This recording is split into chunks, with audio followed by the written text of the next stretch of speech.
எல்லா புகழும் இறைவனுக்கே, எல்லா புகழும் முருகனுக்கே. வேலுண்டு வினை இல்லை, மயிலுண்டு பயமில்லை. அதாவதுங்க, எல்லாருமே பார்த்தீங்கன்னா இப்போ கோயிலுக்கு மாலை போட்டு போகிறேன், பாத யாத்திரை போகிறேன், எல்லாம் போடுறாங்களா, ரொம்ப சந்தோஷமா இருக்குது. ஆனால் எல்லாருமே நான் கேட்குறப்ப எனக்கு தெரிஞ்சவங்களே 2-3 பேர்லாம் கேட்குறப்ப என்ன பண்ணுறாங்க, கடன் வாங்கி தான் போகிறேங்கிறாங்க. நீங்கள் கடன் வாங்கி போகிறத முருகர் கடவுள் விரும்புவாருன்னு நினைக்கிறேன். இல்லைங்க, நீங்கள் போகிறதுன்னு முடிவு பண்ணுறப்ப வீட்டில் ஒரு உண்டியல் வைங்க. அதில் உங்களால் எவ்வளோ முடியுமோ போட்டுக்கிட்டே வாங்க. அதில் என்ன கிடைக்குதோ நீங்கள் போகணும்னு மட்டும் முடிவு வைங்க. கடவுள் உங்களுக்கு கொடுப்பார். அதை வச்சு நீங்கள் போங்க. உங்கள் கையில் என்ன இருக்கோ அதை வச்சு போங்க. கண்டிப்பாக சேமமாக இருப்பீங்க. உங்கள் வாழ்க்கையில் முன்னேறுவீங்க. கடன்பட்டு போகாதீங்க. அதை முருகரும் விரும்பல.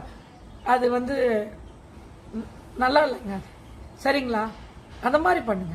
உங்கள் உண்டியலில் வைங்க. உங்கள் காசு கையால் காசு பண்ணுங்க. எவ்வளவோ செலவு பண்ணுறோம். அதில் போட்டுட்டு வாங்க. அதை வச்சு போங்க. சரிங்களா? பண்ணுங்க. கடவுளுக்கு ரொம்ப பிடிக்கும். கடன் வாங்கி போனால் ஆண்டவருக்கு பிடிக்காது.